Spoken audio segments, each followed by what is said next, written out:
Welcome to quick review. और quick review में current affairs के एक टॉपिक डिस्कस करते हैं और वो है जी इंडिया की नई जो पार्लियामेंट की बिल्डिंग है, इसमें जो नक्शा बनाया गया है उसको लेके जो है ये एक कंट्रोवर्सी पैदा हुई है। और वो क्या है? The controversy surrounding India's new parliament map, कि पार्लियामेंट के अंदर जो मैप बनाया गया है जिसको नाम दिया गया है अखंड भारत का। ठीक है, ये जो आपको यहाँ नीचे दिखाई भी दे रहा है, तो इस अखंड भारत का जो मैप बनाया गया है उसके अंदर जो नक्शा है उसके ऊपर कंट्रोवर्सी पैदा हुई है। जो नेबरिंग जो रीजन है जैसे पाकिस्तान है, बांग्लादेश है, अच्छा इसी तरह से नेपाल है, इन ममालिक ने जो है कंसर्न शो किए हैं क्योंकि उस मैप के अंदर इनको भी जो है वो इंडिया का हिस्सा दिखाया गया या अखंड भारत का हिस्सा दिखाया गया, जो कि एक पुरानी सिविलाइजेशन थी इंडिया की, या एंशिएंट इंडिया आप इसे कह लें। एंशिएंट इंडिया से जो रिलेट करता है, या हिंदुइज्म जब बहुत ज्यादा पीक पे था तो उस टाइम पे जो है इसको रिलेट किया गया। और उससे कुछ चीजें यहाँ पे सिंबल्स वगैरह भी ऐड किए गए हैं यहाँ पे इस पिक्चर के अंदर। देखिए यहाँ पे दो पिक्चर्स हैं। एक पिक्चर इस साइड पे जो आपको देखने को मिल रही है ये है न्यू पार्लियामेंट की बिल्डिंग, और ये इसके अंदर एक दीवार बनाई गई है। ठीक है ना, इसी नई पार्लियामेंट के अंदर दीवार बनाई गई है और इस दीवार के अंदर कुछ चीजें पेंट की गई हैं। अब यहाँ पे ये मैप है, ये दो समंदर दिखाए जा रहे हैं, ठीक है जी, इंडियन ओशन के, और इसके बीच में ये पूरा जितना रीजन है ये सारा जो है अखंड भारत था एक टाइम पे। ठीक है, तो उसको यहाँ पे शो करवाएगा और साथ में कुछ उसके सिंबल्स वगैरह जो है वो दिखाए गए हैं। तो एक दोबारा से यानी कि हिंदुइज्म का रिवाइवल दिखाया गया यहाँ पे कि भाई कभी हम ग्रेट पावर थे, और उसी को यहाँ पे रिफ्लेक्ट किया गया। क्यों किया गया और क्या कंट्रोवर्सी पैदा हुई, इसको अभी डिस्कस करते हैं। अब सबसे पहले अगर हम इसका इंट्रोडक्शन देखते हैं तो देखिए होता क्या है कि 28 मई 2003 को प्राइम मिनिस्टर नरेंद्र मोदी जो हैं वो क्या करते हैं, वो इनॉग्रेट करते हैं इंडिया की नई पार्लियामेंट की बिल्डिंग का, और पुरानी जो कॉलोनियल एरा की बिल्डिंग थी उसको खत्म कर देते हैं। यानी इस इनॉग्रेशन का मतलब यही है कि भाई जो पुरानी अंग्रेजों की बनाई हुई थी उस अंग्रेजों की बनाई हुई बिल्डिंग को छोड़ दिया और अपनी जो है वो उस बिल्डिंग में शिफ्ट हो गए जो उन्होंने खुद बनाई। और इसके अंदर जो है वो 55 प्लेसेस, एक दीवार बनाई गई है, उस दीवार के अंदर 55 प्लेसेस बनाई गई हैं जो पुराने जमाने से रिलेट करती हैं या उस टाइम पे खास करके जो है अखंड भारत से रिलेट करती हैं, जिसमें वो 55 प्लेसेस ऐड की गई हैं जो ये बताती हैं कि इंडिया जो है वो कभी अखंड भारत था, कभी एक बहुत ही जबरदस्त और शानदार किस्म की सिविलाइजेशन था। ठीक है, तो इसलिए फिर अंग्रेजों से उन्होंने, यानी इसका मतलब ये है कि जो अंग्रेजों की पार्लियामेंट है उसको चलाने का मतलब तो ये हुआ कि अभी तक अंग्रेजों की पॉलिसीज चल रही हैं, लेकिन अब ये कॉलोनियल माइंडसेट खत्म हो गया इंडिया के अंदर, तो अब वो खुद राइज कर रहा है। तो ये दिखाना चाह रहा है इस नई पार्लियामेंट बिल्डिंग के थ्रू कि भाई एक्चुअली में अब हम जो है अपनी पॉलिसीज खुद बनाएंगे और खुद को खुद रूल करेंगे और दुनिया को रूल करेंगे बजाय इसके कोई और हमारे ऊपर रूल करे। तो इसलिए उन्होंने इस दीवार के अंदर 55 जो है वो अपने शानदार माजी से लेके चीजें यहां पे ऐड की हैं, जिसमें अगर पाकिस्तान से कुछ शहर देखें तो पाकिस्तान से टेक्सला इसमें ऐड किया गया, जिसको टेक्सला कहा गया उस टाइम पे, जो गंधारा सिविलाइजेशन का मरकज था। ठीक है, मानसेरा इसमें ऐड किया गया, पेशावर किया गया जिसको उस टाइम पे पुरुषपुरा कहा जाता था यानी मर्दों का शहर, सिंध किया गया जिसको सिंधु उस टाइम पे कहा जाता था। तो ये कुछ मेन जो है वो एरियाज हैं जो पाकिस्तान से ऐड किए गए हैं, और बाकी भी जो है भारत से या बांग्लादेश वगैरह से हुए हैं। इंस्टॉलेशन ऑफ मैप टाइटल्ड अखंड भारत ऑन और undivided India in India's new parliament building, के क्या हो रहा है कि भाई उसको नाम दिया गया है अनडिवाइडेड इंडिया का, जो मैप बनाया गया है उस दीवार के ऊपर नई पार्लियामेंट की, या अखंड भारत का नाम दिया गया। अब इसके ऊपर होता क्या है controversy, it has steered among south Asian neighbours, के साउथ एशिया के अंदर क्या हो रहा है, जनूबी एशिया के जो मुल्क हैं क्योंकि सभी शामिल किए गए हैं इसके अंदर, जैसे पाकिस्तान को शामिल किया गया, बांग्लादेश को शामिल किया गया, अफगानिस्तान को कुछ एरिया शामिल किया गया, नेपाल को किया गया, तो इन ममालिक ने कंसर्न्स शो किया है। अब इसको जरा आपने यहां पे समझना है कि एक्चुअली में ये क्या है और ये क्यों इंपॉर्टेंट है। देखिए ये है सिंबॉलिक इंपॉर्टेंस ऑफ मैप, कि सिंबॉलिक इंपॉर्टेंस क्यों है या आइडियोलॉजिकल इंपॉर्टेंस इस मैप की क्यों है। इसलिए है कि देखिए ये जो मैप यहां बनाया गया है इसमें एक तो अखंड भारत दिखाया गया है जो चंद्रगुप्त मौर्य ने बनाया था सबसे पहले, यानी ये भारत की जो आज का भारत हमें देखने को मिलता है इससे भी बड़ा भारत लाजमी बात है, जो कि डिवीजन से पहले का था, अंग्रेजों के आने से पहले का था।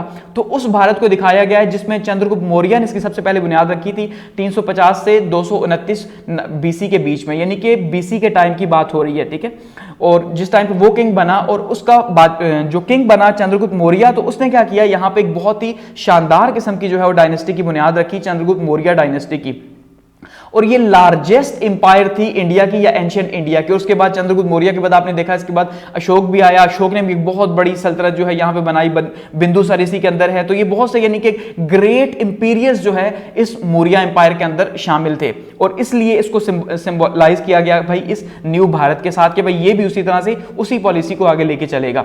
अब यहां पे मजीद समझिएगा कि इस चंद्रगुप्त मौर्य को किसने जो है वो पीक पे पहुंचाया था, चाणक्य ने। चाणक्य जो है वो इंडियन फिलोसोफर थे और एक गुरु थे, यानी ये जो आपको यहाँ पे पिक्चर दिखाई दे रही है, बहुत से लोग आप में से जानते होंगे कि चाणक्य को जो है वो इंडियन एरिस्टोटल भी कहा जाता था। जैसे सिकंदर आजम जो है उनके उस्ताद एरिस्टोटल थे, इसी तरह से चंद्रगुप्त मौर्य जो है इनके उस्ताद चाणक्य माने जाते हैं। नो डाउट कि चाणक्य एक बहुत ही ग्रेट माइंड था हिंदुस्तान का, ठीक है, और एक शानदार माइंड था। और उसने जो है वो ये कहा कि भाई हुक्मरानी के लिए आपको कोई भी जो है ना तरीका इस्तेमाल करना पड़े, जायज हो ना जायज हो वो आप कर सकते हो।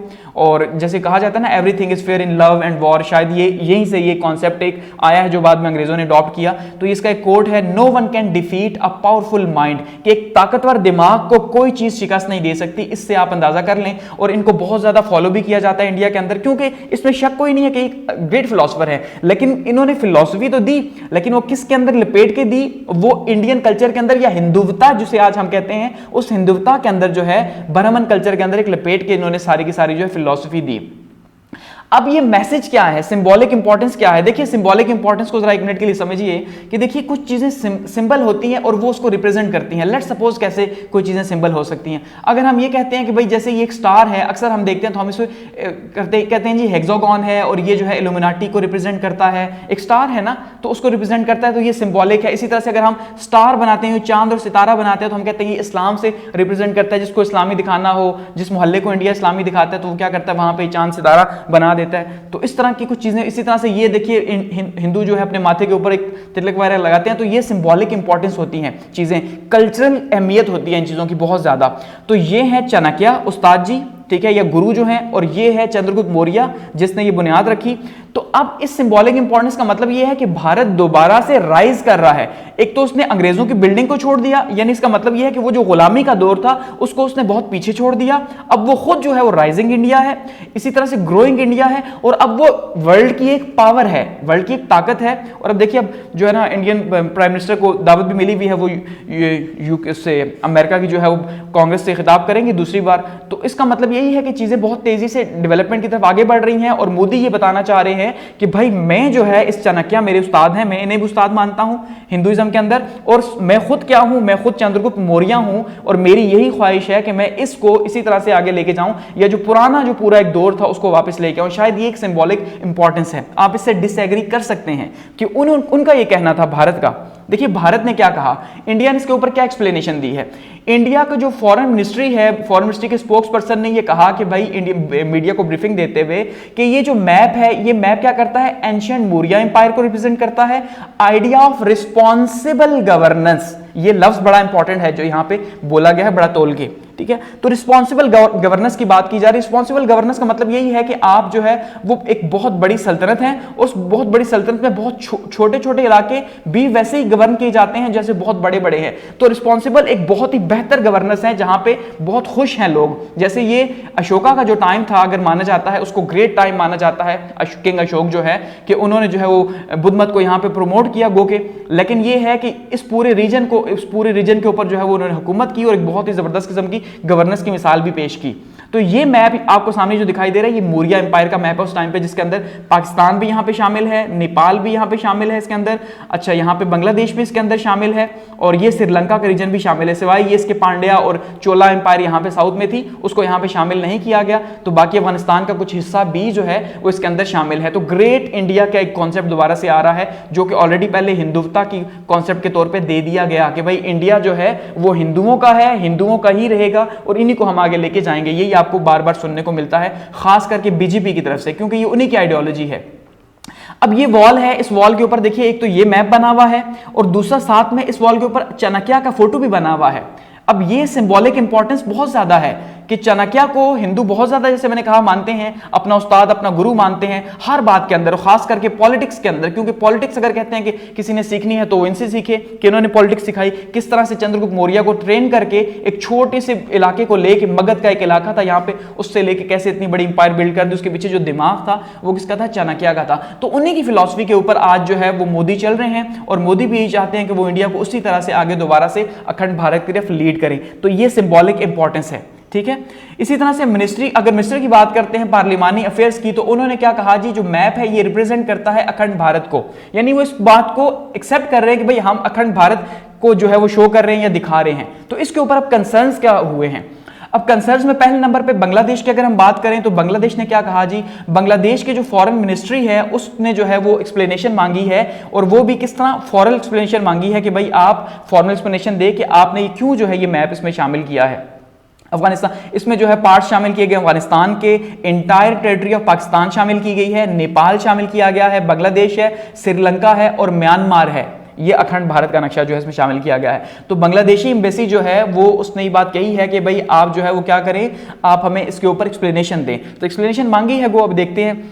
तो एक ये इन्होंने कंसर्न शो किया। दूसरा अगर हम बात करते हैं नेपाल की, तो नेपाल ने जो है उसके बारे में कोई इतना स्ट्रांग नहीं आया इनकी तरफ से कि नेपाल के जो फॉर्मर प्राइम मिनिस्टर है, मौजूदा नहीं, फॉर्मर प्राइम मिनिस्टर के शर्मा जो है, उन्होंने इसको क्रिटिसाइज किया है कि भाई आपने नेपाल की टेरिटरी किस लिए शामिल कर दी है इस अखंड भारत के बीच में, ठीक है। और उन्होंने ये कहा है कि इसको रिमूव किया जाए और इसको हटाया जाए, यानी कि इंडियन पार्लियामेंट की दीवार से जो नेपाल आपने शामिल कर दिया इंडिया के अंदर, इसको खत्म किया जाए।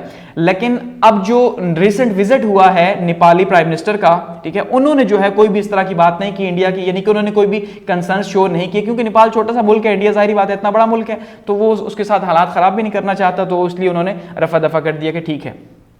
अब पाकिस्तान ने भी इसके ऊपर जो है बहुत ज्यादा जो है वो कंसर्न शो किया है। पाकिस्तान की जो फॉरेन मिनिस्ट्री की स्पोक्स पर्सन है, उन्होंने जो है इस मैप को लेके काफी ज्यादा जो है वो टेंशन शो की है, और इसके ऊपर जो है बहुत ज्यादा जो है वो बातें भी की हैं कि भाई आप जो है वो, इसका मतलब क्या है कि आप ये कहना चाह रहे हो कि ये आपकी जो एक्सपोनेंशियल जो एक्सपेनिस्ट माइंडसेट है वो शो कर रहा है, ठीक है जी, कि आप जो है एक्सपेंशन करना चाह रहे हो, बढ़ाना चाह रहे हो अपने भारत को दोबारा से, या आपके जो इरादे हैं वो ठीक नहीं है। जैसे आप जो है ना कश्मीर के ऊपर भी कब्जा कर लिया गया, उनका आर्टिकल ही चेंज कर दिया गया। इसका मतलब यही है कि आप ये बताना चाह रहे हो कि आप इन फ्यूचर जो है ये सारे के सारे रीजन्स जो हैं इनको दोबारा से डोमिनेट करोगे और इनमें जो है अपनी गवर्नेंस लेके आओगे, जो आप गवर्नेंस कह रहे हो जिसको रिस्पॉन्सिबल गवर्नेंस। तो इसका मतलब आप यहां रिस्पॉन्सिबल गवर्नेंस पाकिस्तान के अंदर भी लेके आओगे और ये बाकी सारे इलाके भी आप वापस लेके आओगे। तो ये यानी कंसर्न्स पाकिस्तान ने शो किए हैं इसके ऊपर, और इससे जो है वो काफी ज्यादा टेंशन्स भी पैदा हुई हैं कि भाई आप जो है, आपका इरादा ही रीजन के अंदर पीस का नहीं है, आपकी जो काम है वो ऐसे हैं। पाकिस्तान ने ये बात कही है। श्रीलंका, अफगानिस्तान और म्यांमार जो हैं फिलहाल इनकी तरफ से खामोशी है, ठीक है। अफगानिस्तान गो कि उसके ऊपर अभी उसने बातचीत नहीं की क्योंकि कुछ हिस्सा शामिल किया गया है। श्रीलंका भी खामोश है फिलहाल, उस सबके अपने हालात ठीक नहीं है। म्यांमार भी अभी खामोश है। तो ये वो कंट्रीज हैं जिन्होंने कोई ऑफिशियल स्टेटमेंट नहीं दी और अभी फिलहाल इसके ऊपर खामोशी है। अब सेंसिटिव एंड हिस्टोरिकल टेंशंस की अगर हम बात करते हैं तो जैसे मैंने कहा कि काफी ज्यादा हिस्टोरिकल इंपॉर्टेंस है और इसके जो सिग्निफिकेंस है, जो कंट्रोवर्सी है, ठीक है, ये हाईलाइट करती है सेंसिटिविटीज, और इन सेंसिटिविटीज में हिस्ट्री शामिल है, क्योंकि इस रीजन की हिस्ट्री अल्टीमेटली एक टाइम पे एक ही थी, जो अखंड भारत जिसको कहा जा रहा है, लेकिन अब बाद में चीजें बदल गई हैं ना, अल्टीमेटली चीजें तो बदल गई हैं। तो आप फिर वहीं पे वापस मुड़ के जाना चाह रहे हो और साउथ एशिया कंट्रीज के अंदर जो है आप टेंशन पैदा कर रहे हो, ये कहा जा रहा है। तो इसके जो इंप्लीकेशंस होंगे, ठीक है, डिप्लोमेटिक रिलेशन जो है इंडिया के बीच में और उसके नेबरिंग कंट्रीज के बीच में, ये काफी ज्यादा होंगे, या ये एक टेंशन शो करेंगे कि दोबारा से जो है वो इंडिया अपने ही नेबर्स के साथ बिल्कुल बना के नहीं रखना चाहता। अब इंडियन इंटेंशन की अगर हम देखें, बात करते हैं, तो यहां पे हम ये कहते हैं कि भाई क्वेश्चन जो पैदा होते हैं, वो क्वेश्चन क्या पैदा होते हैं कि इंडिया की क्या इंटेंशन है, कि वो क्यों जो है वो उसने ये मैप बनाया, या क्यों वहां पे नई पार्लियामेंट की बिल्डिंग के अंदर क्यों बनाया, कि वो ये बताना चाह रहा है कि एक नए दौर का आगाज हो रहा है और एक नया दौर जो है वो लिंक करेगा पुराने दौर से, यानी कि पास्ट से, उनके माजी से लिंक करेगा, जो कि शानदार था, ठीक है। तो शानदार माजी का मतलब यही है, जैसे हम कहते हैं टर्की दोबारा से जो है वो खिलाफत का जो है वो चाहता है, जो रिवाइवल हो, तो क्या इंडिया भी ऐसे ही जो है वो रिवाइवल चाहता है अखंड भारत का, और उसके लिए वो रीजन को जो है उसके ऊपर डोमिनेट करेगा। तो ये कहा जा रहा है एक इंडिया की तरफ से, यानी क्वेश्चन हम कर सकते हैं। और दूसरा ये कहा जा रहा है कि ये राइट विंग नेशनलिस्ट सेंटिमेंट्स को रिप्रेजेंट किया जा रहा है, कि जो हिंदुत्वता है, इस हिंदुत्वता में क्या है कि भाई हिंदुत्वता एक फिलॉसफी है ना, ठीक है, एक फिलॉसफी है पूरी की पूरी, कि हिंदुइज्म या वो जो पुराना जो पास्ट का हिंदुइज्म था अखंड भारत के टाइम का, वो एक शानदार हिंदुइज्म था, या इंडिया की एक शानदार तारीख थी, जो जिसे हम वेदों की तारीख कह लें, ठीक है। तो जो गोल्डन पीरियड भी रहा इंडिया का, उसकी अगर हम बात करें, तो इसका मतलब ये है कि ये दोबारा से वही फिलॉसफी या वही जो है आइडियोलॉजीज शो करते हैं। लेकिन ये कांग्रेस की तरफ से नहीं है या लिबरल पार्टीज की तरफ से नहीं है, क्योंकि इंडिया का तो स्लोगन ये है कि वो लिबरल है, ठीक है। तो वो तो अपने कॉन्स्टिट्यूशन को भी जो है वो दूसरा लेके चलते हैं, कोई हिंदुत्वता की तरफ तो लेके नहीं चलते, लेकिन फिर जो है ऐसे में इसको लिंक किया जा रहा है किसके साथ, राइट विंग नेशनलिस्ट पार्टीज के साथ, कि जो बीजेपी की पार्टी है, ठीक ठीक है। जो हिंदू पार्टी है तो हिंदू पार्टी के साथ या हिंदू सेंटीमेंट्स के साथ लिंक किया जा रहा है कि भाई अब ये दोबारा से एक इसी तरह से आगे इसको लेके चलेंगे और हिंदुत्व की फिलॉसफी को आगे बढ़ाएंगे, जिससे रीजन में मजीद जो है वो इंस्टेबिलिटी पैदा होगी। तो एट द एंड हम ये कह सकते हैं कि इसके पोटेंशियल कंसिक्वेंसेस काफी ज्यादा होंगे। अगर ये चीजें इसी तरह चलती रहती हैं तो रीजन के कंट्रीज तो कमजोर हैं, तो अल्टीमेटली इन फ्यूचर में भी भारत डोमिनेट करे इन कंट्रीज के ऊपर, इनको दोबारा से जो है हासिल करने की कोशिश करे, यहां पे अपना अख्तियार चलाने की कोशिश करे। तो सिंबॉलिक इंपॉर्टेंस जो है वो काफी ज्यादा है। सिंबॉलिक इंपॉर्टेंस में सबसे इंपॉर्टेंट चीज क्या है? इंडियन या हिंदू नेशनलिज्म आप कह लें, ठीक है। हिंदू नेशनलिज्म को जो है यहां पे प्रमोट करने की कोशिश की जा रही है एक सेंटिमेंट के थ्रू कि भाई देखिए कभी आप शानदार थे, आप ऐसे थे, तो हम जो है वो उसी पार्लियामेंट को, उसी जमहूरियत को, अब इस जमहूरियत को उस साइड पे आगे लेके जाएंगे दोबारा से कि जब हम अपने कल्चर को या अपनी हिस्ट्री को रिवाइव करेंगे, ठीक है। तो ये एक जो है वो इशू पैदा हुआ है जिसको हम यहां डिस्कस किया। तो फीडबैक के लिए जो कमेंट सेक्शन मौजूद है। और थैंक्स फॉर वॉचिंग।